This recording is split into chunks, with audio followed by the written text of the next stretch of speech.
इतना पढ़ो कि लोग तुम्हें पागल कहने लगे। गर्मी का मौसम, ना कोई पंखा, ना कूलर, ना एसी। पिछड़ा हुआ गांव जिसे शहर में 4 लोग भी नहीं जानते। सड़क इतनी कच्ची कि 4 कदम चलना भी मुश्किल हो। परिवार की हालत कुछ ऐसी कि साला खुदकुशी करने का मन करे। कमाने वाला एक पिता और उस छोटी सी कमाई पर पलने वाली 3 औलादें और माँ। रात ढल रही थी। पूरा गांव एकदम गर्मी से परेशान, इस करवट से उस करवट, बस करवटें बदलकर अपनी नींद पूरी कर रहा था। लाइट तो छोड़ो, एक मोमबत्ती का होना भी मुश्किल था। लेकिन तभी उसी गांव के एक झोपड़े के मकान में एक छोटी सी लालटेन जल रही थी, जिससे कुछ 3 मीटर दूर एक जवान लड़का पसीने से भीगा हुआ अपनी किताबों को रटे जा रहा था। वो पसीने से पूरा भीग चुका था। ऐसा लग रहा था उसने पसीने से नहा लिया हो। लेकिन फिर भी उसको देखकर जरा सा भी ऐसा नहीं लग रहा था कि उसको गर्मी लग रही है या अंधेरा और पसीना उसे परेशान कर रहा है। वो बस पढ़ते जा रहा था। वो किताबों में कुछ इस कदर खोया था कि उसे बस पढ़ना ही समझ आ रहा था। उसे आग के गोले जैसी गर्मी और पसीने से कोई फर्क नहीं पड़ रहा था। रात के 12 बजे, फिर 1, फिर 2 और अब 3 बज चुके थे। ना जाने वो लड़का कब से पढ़ने बैठा था, लेकिन अब तक पढ़ रहा था। तभी अचानक पूरे कमरे में अंधेरा छा जाता है। एकदम से गुफ अंधेरा पूरे कमरे को अपनी चपेट में ले लेता है। दरअसल वो लालटेन अब बुझ चुकी थी। उस लड़के के मन में क्या चल रहा होगा उस वक्त, क्या आप बता सकते हो? उस वक्त उस लड़के के जुबान से जो बात निकली ना, कसम से मजा आ जाएगा। वो लड़का बोला, उफ यार, काश थोड़ा और पढ़ लेता। अब बताओ, क्या तुम में से कोई इतना पागल है पढ़ने को? उस लड़के को सब उस गांव में पागल कहते थे।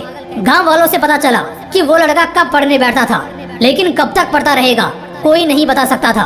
बल्कि उसको खुद भी याद नहीं रहता था कि वो कितनी देर से पढ़ रहा है। हाँ, मानता हूँ ऐसे किस्से बड़े कम ही सुनने और देखने को मिलते हैं, लेकिन जब भी मिलते हैं कसम से दिल में आग लगा देते हैं। इतना पढ़ने वाला लड़का पता है आगे क्या करता है?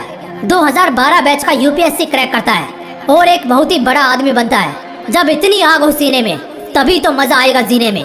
मैं कहता हूँ उस हालात से लड़कर, संघर्षों से भिड़कर जब एक गरीब और अनाथ लड़का बड़े सपनों को पूरा कर सकता है, तो फिर तुम क्यों नहीं? अगर दिल में आग लगी हो ना, तो एग्जाम फॉर्म के वो 500 रुपए तुम्हें नहीं रोकने वाले। उन गरीब लड़कों के पास फॉर्म भरने तक के पैसे नहीं होते हैं, लेकिन दिल में आग होती है और वही आग उन्हें ताज दिलवाती है।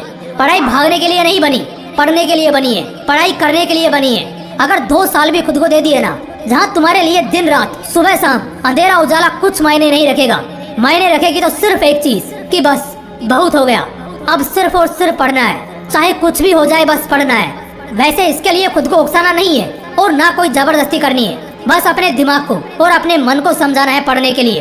पढ़ना है तो सिर्फ इसलिए क्योंकि ये मेरा हक है, मेरा गर्व है। कल मेरा हथियार बनेगा और इसी से मेरा कल चमकेगा। अगर दिमाग में 4 पैसे का ज्ञान नहीं होगा ना, तो अपने खुद के बच्चे भी इज्जत नहीं करेंगे। अगर आज पढ़ा नहीं तो कल खेत खलियान सब बिक जाएंगे और भूखे पेट जिंदगी काटना बहुत मुश्किल है। बार बार कह रहा हूँ, सब छोड़ दो, सब बातों को भुला दो। दिलो दिमाग में बस एक बात साफ रखो, अब मजा करना है पढ़ते वक्त। इतना पढ़ना है कि साला लोगों को लगने लगे कि कहीं पागल तो नहीं हो गया ये। तुम्हें ये तो मालूम ही है कि यही पागलपन वाली मेहनत ने लाखों घर बसाए हैं, लाखों जिंदगियां बनाई हैं, लाखों लोगों की किस्मत चमकाई है। अगर उस बुलंदी पर पहुंचना ही सिर्फ एक मात्र मकसद होगा ना, तो कसम से वो तुम्हें झक मार कर मिलेगा। लेकिन उन सबसे पहले, उस उजाले के कल से पहले आज तुम्हें पढ़ना होगा। इतना पढ़ना होगा, इतना पढ़ना होगा कि किताबें तुमसे थक जाएं, लेकिन तुम्हारा हौसला ना थके। मजा आने लगेगा यार। बस 2 से 5 दिन भी दिमाग लगाकर कुछ पढ़ लिया ना, तो फिर दुखी आत्मा या भटकती आत्मा नहीं रहोगे, बल्कि बवाल आदमी बनकर निकलोगे। अगर दिल में आग लगी हो तो वीडियो को लाइक और शेयर करना, और अगर चैनल को अभी तक सब्सक्राइब नहीं किया है तो सब्सक्राइब करके बेल आइकन भी जरूर प्रेस कर लेना। मिलते हैं इसी तरह की एक और बवाल